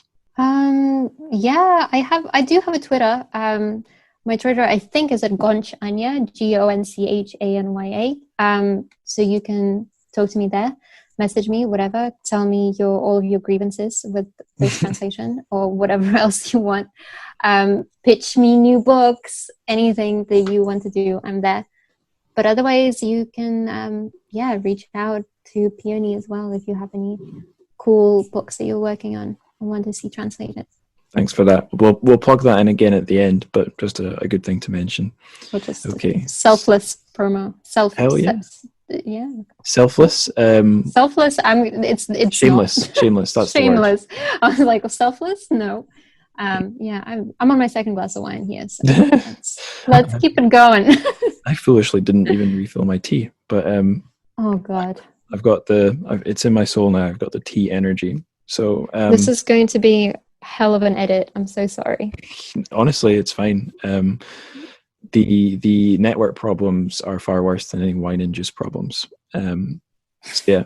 Speaking of problems, in the sense of questions, things to be addressed, not in the sense of things that are wrong necessarily. This story is one of the few I've covered that makes use of Wade Giles, which is the old kind of system that Chinese characters, Chinese words were written using the alphabet, romanization as it's known. And it's not 100% in pinyin. Pinyin is there too. So pinyin is, these days, if we see an author's name or any Chinese place written in the alphabet, it'll be in pinyin. So the example we gave earlier was Xinhua, New China. In Wei Zhao's, the Hua is the same, I think, or it might be HWA, but the Xin is HSIN, whereas in pinyin it's XIN. So yeah, long story short, this book uses Wei Zhao's sometimes and pinyin other times. So for listeners who aren't Zhongguo Tong like yourself, Anya, what is it that led the translators and maybe the editors of this book to go down a slightly more old school or even hybrid path? So the Wei Zhao system, it really just depends on the context when the book is written and when the book is set. So we see it's written when already we have the pinyin system that's very widely in use. But the Wei Zhao system, I think, is maybe like 1910, 1911, 12 or something like that, when we had the dictionary come out, right? So it was created by foreign men to transcribe Chinese characters. And then the pinyin was actually created by the Chinese people. And then another shameless plug here, I reckon, should be another Penguin special, which is David Moses' book, A Billion Voices, which is really good. And it's about the Chinese language. So if you want to know a little bit more about that, he's a linguist and he wrote an awesome book and it's available as an ebook anywhere. And it's also another one of these short ones. So you can just enjoy it and learn so much and have some of that output that you so desperately desire. Anyway, and then, so we have the Wei Zhao's here because the setting of the book is 1950s and the Wei Zhao system was more widely used at the time in books and so forth. So that's where we go with that. And in terms of, obviously, there are some translations of the names, like we said. So the places and the actual names. That's why we have the translator's note to really understand why the pinyin system wasn't really there. I think we started using it in maybe like the 70s in the West. Sounds about right. Yeah. So I think the Wei Zhao's really works here. And in general, I think there are actually plenty of books that use the Wei Zhao's. If you do read anything about China in the sort of 20s, 30s, 40s, 50s, and it is quite strange. So the big difference between Wei Zhao's and pinyin, if you are studying or learning Chinese language, you might think that people who wrote this are crazy because you don't really understand anything that they're saying because it doesn't really sound right to you. But yeah, so the pinyin is the one that you see when you're studying Chinese and you see it on top of the characters or maybe instead of the characters, whichever level you're at. But the Wei Zhao's is just what the white men came up with to make sense of the language they didn't understand. Or understood, but wanted to relate back to the people that didn't understand it. The Wei Zhao'sism that always makes me go, what? It's so in pinyin, Mao Zedong is Mao Zedong. In Wei Zhao's, it's like Mao Tse Tung. And like, I remember I had a film, this was long before I had any particular interest in China. I had a film studies teacher during my English degree she was introducing us to the French lefty filmmaker Jean-Luc Godard, who was one of the French people in the 70s that was kind of had a strange view of what Maoism was and thought it was an amazing thing and it could be applied in France. And our teacher said, Mao Tse Tung. And even at the time I was like, that's not what he's called. But yeah, like I think it's quite interesting because it's like I guess in the modern context, like Wei Zhao's is what you think Chinese sounds like, and then pinyin it's kind of what it actually sounds like. Right. So it's quite different to the ear, but both of them are valuable in their own time frame, and they are both very widely used. And I think, if you see it written and you don't really understand it, just say it out loud and you'll probably get it. Yeah, is my rule of thumb there. I remember, I think in the translation, the translator's note, they gave another reason for using Wei Zhao's because it has a kind of old school feel to it. I'm trying to think of an example that's better than Peking and Beijing. Is anything going to come to me? No, yeah. So here's one, like the Qingdao beer. They've kept their name as Tsingtao. So if you see, and I think there's a Penguin China book called The Siege of Tsingtao, not Qingdao with the Q. Yeah. It has a kind of an old school feel to it. And if I remember right, the translators were saying Su Tong wrote this story in Chinese using kind of like old school style Chinese, and they wanted to reflect that a bit in the language, which is why another reason why they put some Wade Giles in there. Am I remembering that right? Do you know? Yeah, I think so. And I think there is loads of really interesting things that you can kind of, if you're talking about if one of the things that you're reading Su Tong for really is just to put yourself in that place, I think Wade Giles is really the way to go.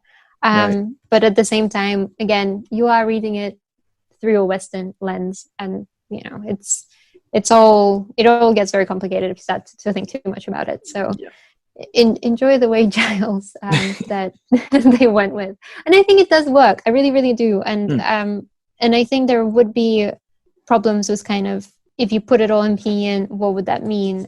Because obviously you're already stripping away so much of what the original intent of the language part of it was. So Wade Giles really puts it back into context, like you said. Right. Yeah. I have other like thoughts or absolutely uninformed theories about Wade Giles based on absolutely no reading, but I don't think the podcast is the time to bash them out.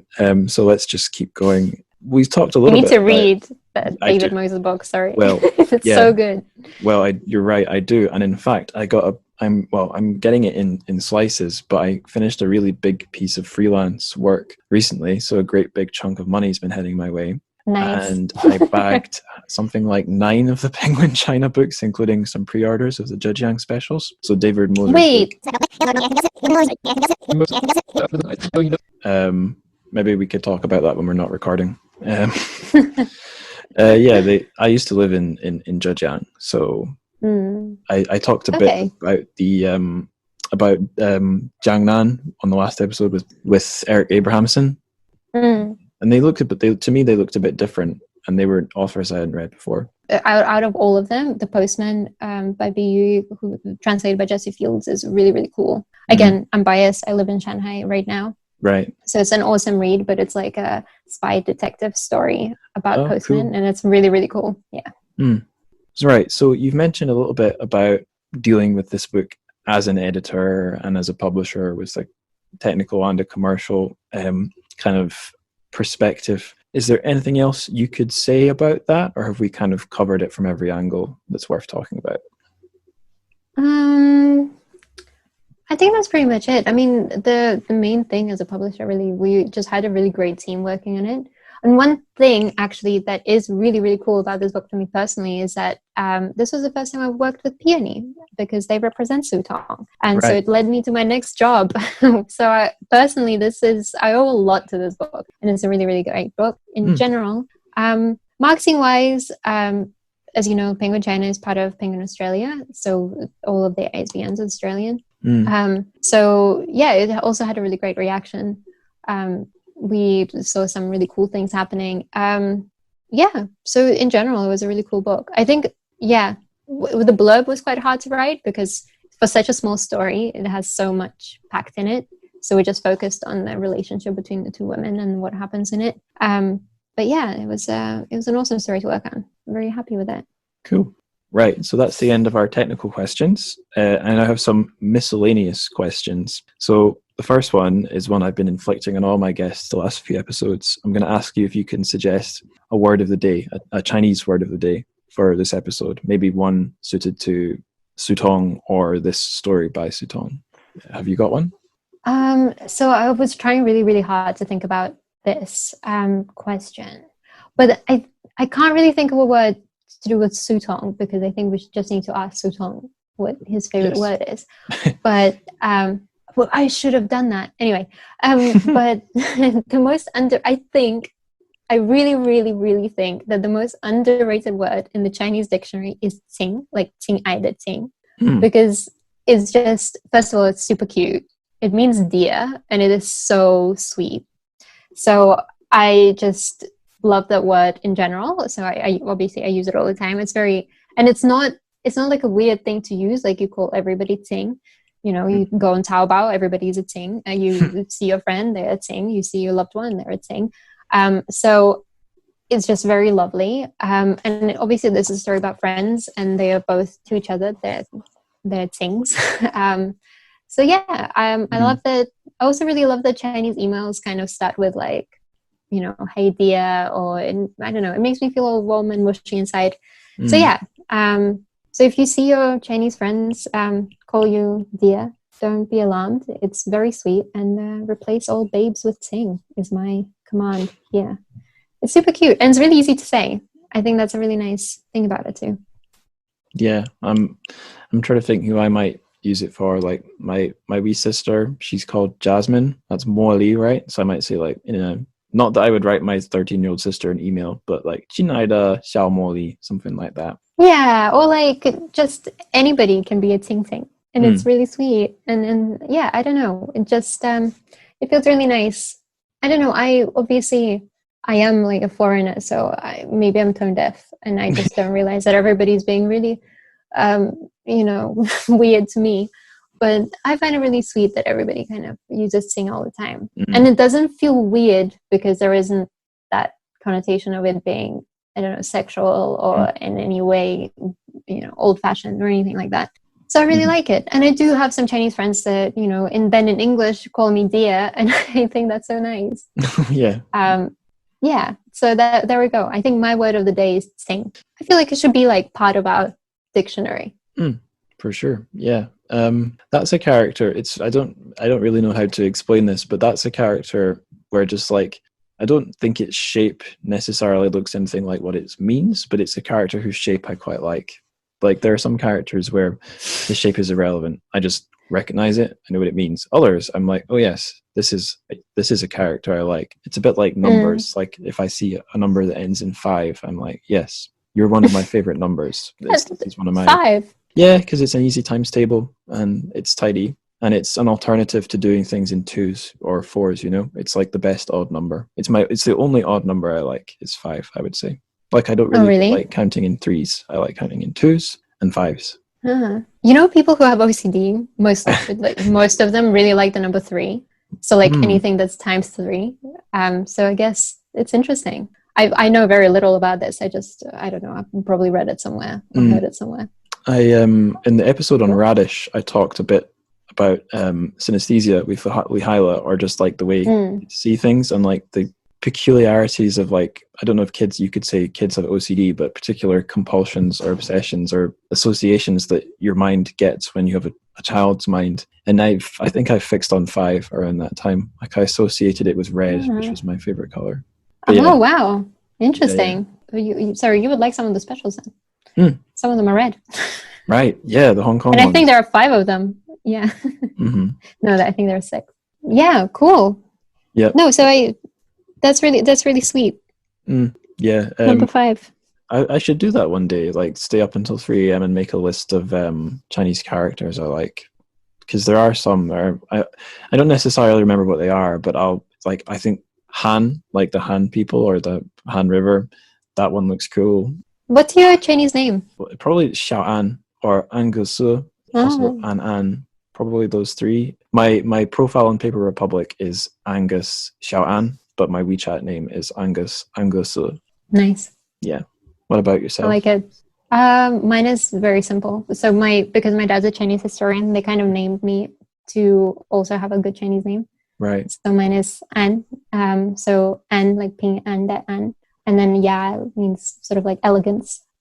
So it works in Chinese or English. And I have the same last name as my dad. And his Chinese last name is Kan. Jing Kan de Kan. Yeah, Jing Kan de Kan. So it's Kan Anya. And we do, because we're in quarantine, well, we were in lockdown, and everybody kind of had to learn each other's names, all of our neighbors. And now whenever I walk down because my name does sound like it's kind of like, you know, like somebody who has been here for a while or something like that. It's not like, I don't know, something like that doesn't really make sense together. I do have a bunch of IEs that now go, "Kan, yeah." So as I'm walking past, I feel like a celebrity now. My little compound. Some characters are they're not all made equal, apparently. No, I don't feel that way. Is that the same? Is that Ping Anda An? Is that the same An in my Chinese name? Yeah, I think so. Yeah, that's a good one. Yeah, it is. I mean, I'm It's the biased, same. but it is a good one. It is a good one. I think it is one of the best. I think the An is just very good. Yeah, I mean, I'm biased towards any word in English that starts with A, because so does my name. It's important that we recognize our biases. Yeah. Well, I mean, there are also some really bad words, like, I don't know, alienation, or like. It's a cool word. It's a bad. It's a bad thing, but I like the word. Yeah, or like anonymous. Mm. Yes, that's mostly for me because I guess most women wrote as anonymous, right? Mm. Right. Anyway, let's scrap that. Yeah. But yeah, cool. Okay, that's our word of the day, Chin. Yes. Next question. This is one I asked Eric Abrahamson as well. What drink would you pair this story with? Oh man. So I guess actually now that you mentioned Tsingtao, I think it would be Tsingtao, because I don't know. First of all, yeah, the Wei Jiao is appropriate. I have actually met some people before that didn't really put the two and two together, which is, I guess, speaks to the fact that the two systems that just seem so separate, but they are part of the same kind of cohesive idea that we're just trying to make sense of a language. But yeah, and also it's a very Beijing drink, and I'm from there. So yeah, I would go with that. Although maybe also maybe something really cool that's very hip right now. Something like there's a lot of brew pubs in Beijing. There's and a bunch of them are kind of manned by sort of foreign and Chinese powers coming together, and it's all about creating all these puns on Chinese history. And there is, I think, like a Great Leap brewery, and that's kind of they do also really good beer. Maybe one of those. That's a very Laowai answer. No, well, it's okay to be a Laowai who drinks. Yeah, it definitely.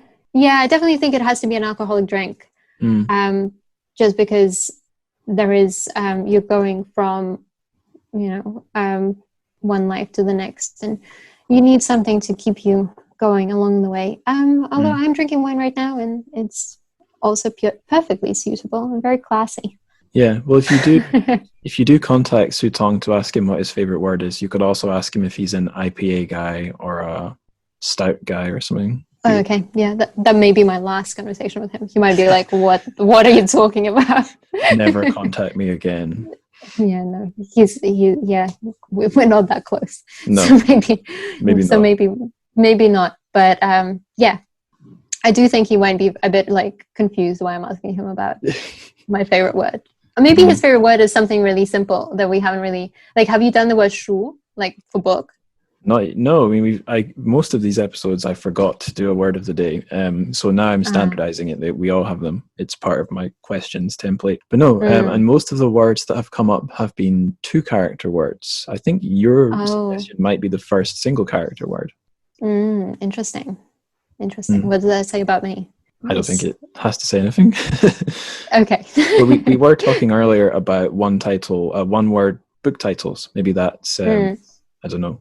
At least that's a recurrence of a similar idea. Next question is also silly. Given what I've said about Su Tong and historical setting, we both brought this up several times. If you could go back to any point in Chinese history and any place and be anyone, where would you go? When would you go? And who would you be? Yeah, I have no idea. Do you have an answer to this? Have you ever answered this yourself? I have an. I think I would probably end up with multiple answers. I have one. I wouldn't mind going back to like old Shanghai and being some sort of literati, hanging out in the cafes Lu Xun used to hang out in. And I think it would also be really interesting to be someone on the Silk Road. I mean, that's not necessarily a fixed place, but either going west to east or east to west. And I don't know how many people actually did this, but like say starting in like Italy or even further west and ending up anywhere in the Chinese Empire would be amazing, considering how few people would have done that at that time. So being one of those people would be really cool. Yeah, but there that's might be a interesting. high risk of death. So there is Yeah. that factor in. Well, your life is hard, but at least, Angus, it's very short. Yeah, Sorry. fit as much in as I can, and before I die somewhere. I'm gonna knock on wood here. But yeah, I don't know. I guess as a woman, you kind of do want to be a man just to see what the power is like. Sure. But then I have to say, the one person in history, like in Chinese history, that I'm really fascinated about and I want to learn more about is Cheng Yi-sao. Okay. And she was a female pirate. I've heard about her. Yeah, and she was a proper badass. And I think she was, I mean, it was like the early 19th century. Yeah. And she was, of course, like very problematic. She had a very hard life. But she also had like, I don't know, like 300 ships and about like 40,000 men and women and probably children. And yeah, and so it's really cool. And she entered battles with like the British Empire and the Tang Dynasty, which is amazing. So she's one of those people that I really wish I could read a really awesome book about. So I really want to go. I would love to go back and kind of see what that's like and just be in her skin for probably just like 20 minutes and then be done with it. Avoid the sticky ending. Yeah, it's a lot. And I don't think I would be able to handle it. People would recognize that I definitely was not Chang Yi-sao as soon as I get on that ship. And I'm like, oh no, please get me out of here. So yeah, that's probably my answer. Yeah, that's made me think. Someone I would be for 20 minutes. I don't remember his name, but the guy who led the Taiping Rebellion, who thought he was Jesus' brother, that's a head I'd like to be inside, briefly. Yeah, but it's one of those things where you're like, that would be so cool, but really. But then if you think about 20 minutes is also a long time. Like even 20 minutes would be a long time. I think maybe even 5 minutes would suffice. Just to kind of look around, say a few things, and then get the hell out of there. Yeah, a lot could go wrong in 20 minutes. That's very true. Yeah. And we know from the Battle of Culloden, very many things can go wrong in 20 minutes. So yeah. Rest in peace, soldiers of Culloden. Okay, last miscellaneous question. Are you working on any projects just now? I guess either for yourself or for Peony. And are there any works or platforms you'd like to promote? So, I mean, as agents, we're always working on something, but once those books are out, I'll definitely let you know. My personal Twitter, as I said, I think is Gonchanya. So Gonchanya. And if anybody has any cool book ideas out there, but they're in translation or original nonfiction, I'd love to hear them. And in terms of promotion, Peony does have a Twitter page of their own, which is at Marisha Peony. So Marysia Peony on Twitter. And then on Instagram, we do have a cool, hip, all millennial and pink Instagram that we're trying to promote, which is Peony.Literary Agency. And me saying that probably kind of negated as trying to be hip and cool. It's ironic. Yeah. And then Tender Leaves, we do also have a Twitter, and it's at the Tender Leaves.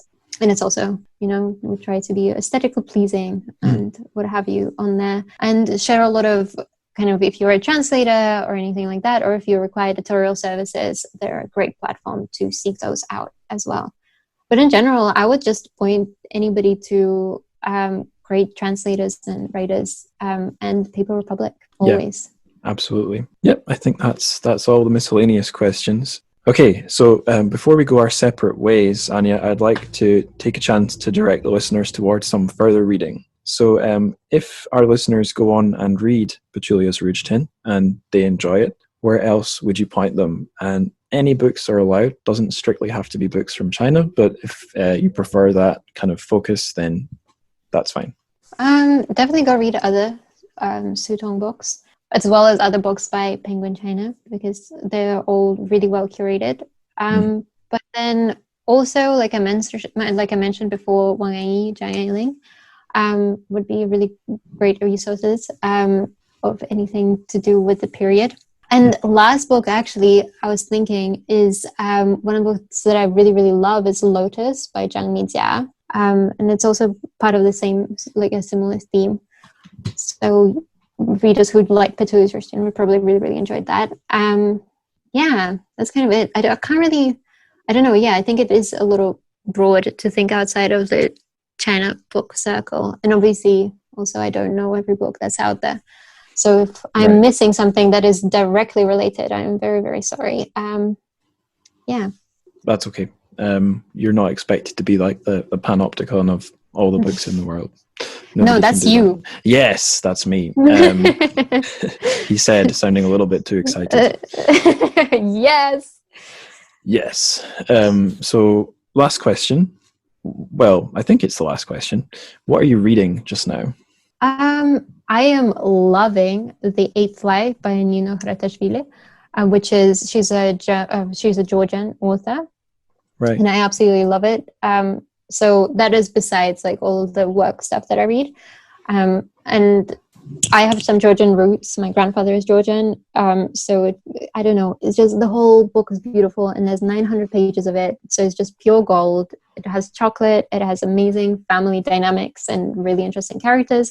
It also has Georgia, and I mean the country. And I hate that I have to specify that, but yes, I do mean the country, which has amazing wine and scenery and great people. And I would really, really recommend it. And I think the publisher Scribe are doing a readathon. I have pointed one of my friends to it because they're struggling to kind of get in the enjoyment of reading.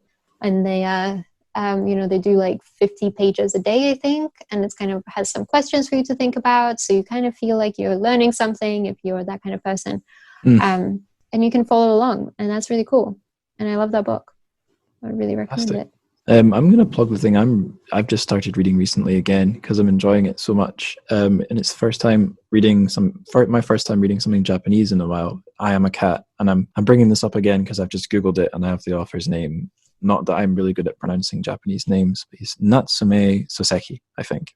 And I'm going to pair that, like I said, with the Penguin China, very early piece of Chinese sci-fi cat country. So for people looking for things in the kind of cats ballpark, I can say I Am a Cat starts out very strongly, and I can say I've heard a lot of good things about cat country. That really was the last formal question I had written down, but I'll just double check. Is there anything we've not talked about yet that you'd like to mention, or anything that's been at the back of your mind? No, I think I quite literally, yeah. I'm so sorry. This is going to be such a long edit. It's fine. This is horrible. That's because of the internet. That's not because of you. How long do your interviews usually last? I think once I had the show format worked out, that's where I kind of take as a standard, like the first 10 episodes or so, I don't really count because I didn't have the format worked out. But I think the shortest guest interview I had, once I had the format worked out, was Chen Xiaofan. He gave quite concise answers to my questions, and we didn't ramble too much. So not that it was a bad interview, but that was probably about 40 minutes, and the episode was about an hour long. And then the other end of the spectrum was also Chinese sci-fi. I talked to Ken Leo for like about 3 hours. I literally watched the sun go down as I talked to him. And then edited down, that episode was like 2.5 hours, I think.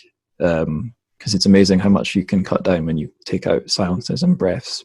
So yeah. I think after the edit, I think we'll be sitting somewhere around average. But it's a podcast, so there are no rules about how long or short it is. And I guess like the one thing that I do want to say is that I am also very much in the learning about everything stage. So nobody should take me too seriously. Yeah. I always remind listeners as well, I'm not an expert. I'm an interested person.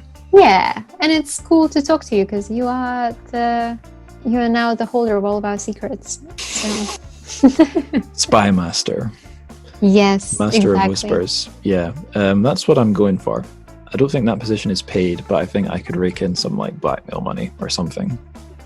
Yeah, for sure. Yeah. And I think just the status of it kind of pays for itself, Mm-hmm. It's priceless. Yeah, absolutely. So I think on that note, I'm going to hit the stop recording button. But just last of all, I'll say thanks so much for coming on the show, Anya. It's been a really good chat. Well, that's pretty much the end of the show. All that's left now is the plugs. So I'm just going to go through these as smartly as I can. The first one I'm going to go for is the Trochofik map. So there'll be a link to this in the show notes. It's a custom Google map where I put a little place marker for every author that we cover's hometown, and if the story has an identifiable setting, I'll add the setting to the map too, and you can browse around it. You can see where in China this podcast has been talking about, but also where in the rest of the world this podcast's covered texts have branched out to, because some of the stories do extend beyond the borders of China. So it's a very fun wee thing. If you'd like to do something fun but with a social dimension and talk to other listeners of the show and also myself, I'd recommend that you join the Churchific Discord. There are links to that in the Linktree set of links, which I have tagged as my top tweet on Twitter and are in my Instagram bio. So what is the show's Instagram? What is the show's Twitter? That's the next plug, don't worry. You can find me on Twitter at Angus Likes Words. That is also the Twitter for the podcast. I basically only tweet about things related to the podcast or related to Chinese lit, and there is the occasional other somewhat related to thought, but basically that's the place to go. And that Linktree list of links is in the pinned tweet, i.e. right at the top of my Twitter. The show's Instagram account is an official one, so it's at Churchific, TRCHFIC. That's a fun place to stay updated with the show. You can also contact me there in the DMs or in the comments if you are too afraid to jump into those direct messages. If you are a very big fan and would like to materially support the show, and by material I mean money, if you want to help me have money, there's a couple good places to do that. One is the Churchific Patreon. That's especially good because there's lots of bonus content there that you'll unlock by giving me at least $1 a month, to put it bluntly. Hours and hours of bonus shows, basically, is what you can get if you become a Patreon supporter. If you do not like the idea of an, in theory, infinite amount of money coming out of your bank account, because it's monthly and those months could go on forever, if you'd rather give a one-off donation, the place to go is Buy Me a Coffee, where you can, figuratively speaking, buy me a coffee. Although I'm more likely to spend it on beer or tea, but shh, buy me a coffee. Both of those platforms, you just put the website's name and /Churchific on the end, TRCHFIC, or just Google them. Of course, the best way to support the show has no financial dimension. It's about people. It's a social thing. It's spreading the word. So if you like the show, tell other people who you think might like it. Tell your friends, tell your family, tell your re-education center manager before they brainwash you. Brainwash them and brainwash them into listening to my show. And actually, while you're at it, use your hypnotic powers to make them give me $10 on Patreon per month. If you could do that, that would be ideal. So until you've done that, 再见.